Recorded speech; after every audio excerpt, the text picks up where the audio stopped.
بچے ہمارے آج کل کے بچوں نے ایک مسئلہ بڑا پکا یاد کر لیا، کہتے مولانا پیر صاحب پسند کی شادی کرنا جائز نہیں؟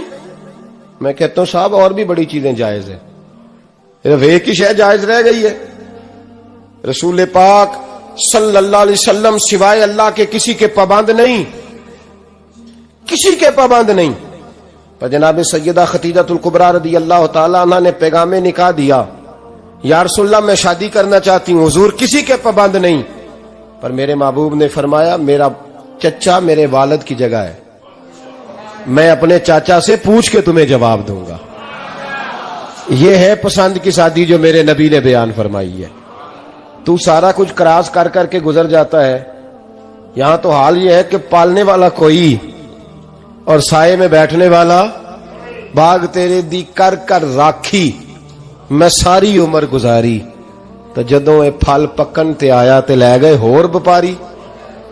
اور بیٹا گزرتا ہے اماں کے دروازے کے آگے سے، اماں کے دروازے کے آگے بیٹا امرود لے کے آیا ہے 6 کلو، توجہ ہے میری بات پر؟ ادھر دیکھیں جی، چھوڑیں تھوڑی دیر ہماری سنیں۔ وہ امرود لے کے آیا 5-6 کلو، تو اماں کے دروازے کے قریب سے گزر گیا رات کو، تو کمائی کھانے کا ٹائم آیا نا، تو گزر گیا، تو وہ وزیر اعظم سے ڈرتا ہے نا، تو جا کے بی بی سے کہتا ہے بی بی کے حقوق دینا بھی رسول اللہ کی سنت ہے، لیکن یہ کیا بات ہوئی، تو نے بیوی اور ماں کا مقابلہ شروع کرا دیا؟ سمجھ تو صحیح، یہ تیرے لیے کعبے کی جگہ ہے اور تو بیوی کے لیے کعبے کی جگہ ہے، اسے بھی سمجھنا چاہیے، غور کرنا چاہیے۔ 5 کلو امرود لے کے تو ماں کے کمرے کے قریب سے گزر گیا ہے، بی بی کو جا کے کہتا ہے چل آدھا کلو اماں کو بھی دے آ، اس کے کون سے دانت ہیں، تو پلیٹ میں ڈال کے وہ لائی ہے۔ تو سمجھا ہی نہیں، تو نے غور ہی نہیں کیا۔ بندہ تو وہ ٹھیک نہیں تھا نپولین، پر کسی نے اس سے پوچھا تھا بتا زندگی میں پیسے لینے کا مزہ کب آیا؟ اس نے کہا کہ مجھے مزہ تب آتا تھا کہ میں اپنی ساری کمائی لا کے اپنی اماں کے ہاتھ پہ رکھتا تھا، اور پھر جب میں اپنی ماں سے تھوڑا تھوڑا خرچہ لیتا تھا نا، تھوڑا تھوڑا، توجہ ہے میری بات پہ؟ اماں جی 10 روپے دے آجے، کہتا جب میں تھوڑا تھوڑا خرچہ لیتا تھا نا، تو مجھے یوں لگتا تھا جیسے میں بادشاہ وقت کے سامنے کھڑا ہوں اور وہ خزانے کا منہ کھول کھول کے مجھے دیتا جا رہا ہے۔ تو اس ذائقے کو سمجھ تو صحیح بھائی، تو اس کو سمجھ تو صحیح بھائی، یاد رکھیں اور غور کریں۔ ماں اور باپ، اب یہ بھی سن لیں، نبی پاک صلی اللہ تعالی علیہ وآلہ وسلم نے ماں باپ کے لیے فرمایا ہما جنتک و نارک، یہی تیری جنت ہے اور یہی تیرے لیے جہنم ہے۔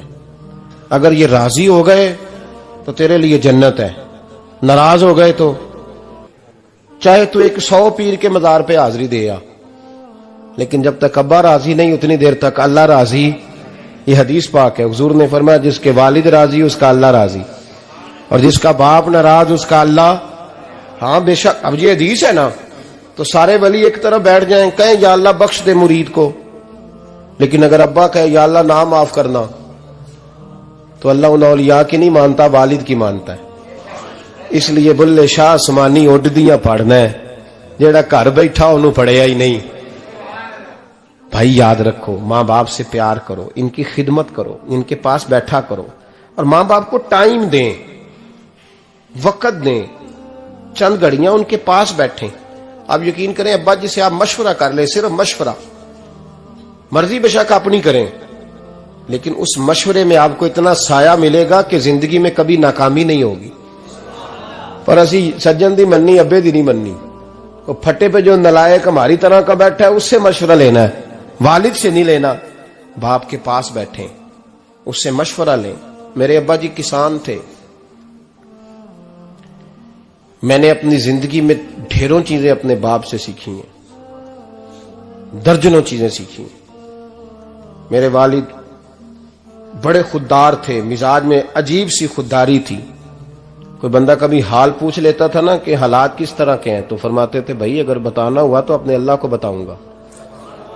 الحمدللہ بڑا فضل ہے، میں نے ان کے ہاتھوں پہ ہمیشہ چھالے دیکھے، ہمیشہ چھالے، لیکن ان کا ہاتھ کبھی کسی دنیا دار کے سامنے پھیلتا ہوا نہیں دیکھا۔ لوگ مجھے کہتے ہیں آپ کس پیر صاحب کے صاحبزادے ہیں؟ تو میں کہتا ہوں میں اس پیر کا صاحبزادہ ہوں جس نے محنت کر کے حلال کی کمائی کھائی ساری زندگی۔ یہ لوگ پیر نہیں ہوتے، یہ مرشد نہیں ہوتے، اور میں نے درجنوں چیزیں سیکھی ان سے۔ تو سیکھنے تو بیٹھ، تجھے ہزاروں چیزیں ملیں گی۔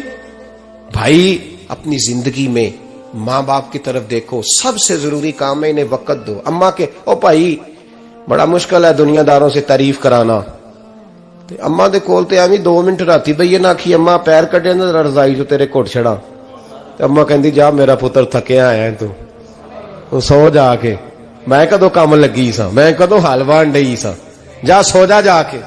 بس یہ کاروائی ہے، تو نے 2 منٹ کے لیے کہہ دیا، سویرے پورے محلے میں تیری اماں کہے گی اللہ میرے پتر ورگا پتر سارے نو دے، راتی آندا ہے تے مینوں گھٹ کے سوندا ہے، اللہ گھٹیا کوئی نہیں سویا بھی کاروائی پائی سو، لیکن وہ سب کو بتاتی ہے۔ تو بھائی اتنی قیمتی چیز اور تو چھوڑ کے میں ابھی جلسے سے دیر سے آتا تھا نا، اب تو جاتا نہیں زیادہ جگہوں پہ، کوشش کرتا ہوں کہ چلو ماحول کے مطابق، تھوڑا خشک آدمی ہوں تو ہر جگہ سیٹ نہیں ہو پاتا، اس لیے کم جاتا ہوں۔ تو کبھی رات کو آتے تھے نا دیر سے، میری اماں جی شوگر کی مریض تھیں، تو میں چھوٹے بھائی کو فون کرتا تھا کہ اماں جی سو گئے کہ نہیں سو گئے، میں کہتا تھا کہ تو نہ اس طرح کر، نیچے آ جا، 2 بج گئے ہیں، وہ شوگر کی مریض ہے، آنکھ کھل جائے نا تو دوبارہ لگتی نہیں بزرگوں کی، تو دروازہ کھول دے، اندر دستک دی تو دقت ہوگی۔ تو میں جوتے اتار کے اندر داخل ہوتا تھا تو پہلا قدم رکھتا تھا تو میری اماں بول پڑتی تھی پتر آ گئے آ گئے۔ او بھائی تو اس درد کو سمجھنا، کوئی تجھے ملے گا، کوئی ملے گا تجھے ایسا؟ اب میں دور دراز بھی چلا جاتا ہوں، ان کی زندگی میں نہیں جا پایا، کہتے ہیں ہم نے نہیں جانا، گھر میں رہنا ہے، اس کیف کو سمجھ لے، اس دولت کے قریب ہو جا۔ حضرت ابو ہریرہ رضی اللہ تعالیٰ عنہ فرماتے ہیں میری اماں بوڑھی تھیں، میں ان کی خدمت کرتا تھا۔ باپ کی خدمت اور ماں کی خدمت سب کے حصے میں نہیں آتی، یہ رب جسے محبوب رکھتا ہے اسے یہ موقع عطا کرتا ہے۔ خوش نصیب ہے جسے بوڑھا باپ ملے اور وہ نوکری کرے، خوش قسمت ہے جس کو بیمار ماں ملے اور وہ نوکری کرے۔ حضرت ابو ہریرہ فرماتے ہیں میری اماں بوڑھی تھیں تو ان کا معدہ کمزور ہو گیا تھا، تو میں اٹھا کے پخانہ پیشاب کرتا تھا تو کئی دفعہ میرے اوپر کر دیتی تھی۔ یہ حضرت ابن جوزی علیہ رحمہ نے اس کو لکھا ہے، فرماتے ہیں میرے دل میں خیال آتا تھا کہ میں بڑا خدمت گزار ہوں اپنی ماں کا، لیکن میں حضرت عمر کے پاس بیٹھا تھا ان کے دور خلافت میں، تو ایک شخص آ گیا، اس شخص نے آ کر کے کہا کہ حضرت عمر سے حضور ایک مسئلہ پوچھنا ہے۔ فرمایا پوچھو۔ وہ کہنے لگا حضور میری اماں بوڑھی ہو گئی ہے، بیمار رہتی ہے، مریضہ ہے، مجھے آواز دیتی ہے بیٹے پیشاب آیا ہے، آواز دیتی ہے تو میں اماں کو اٹھاتا ہوں، ابھی میں بیت الخلاء تک واش روم تک جاتا نہیں کہ میری اماں میرے اوپر پیشاب کر دیتی ہے۔ حضرت عمر سے کہنے لگا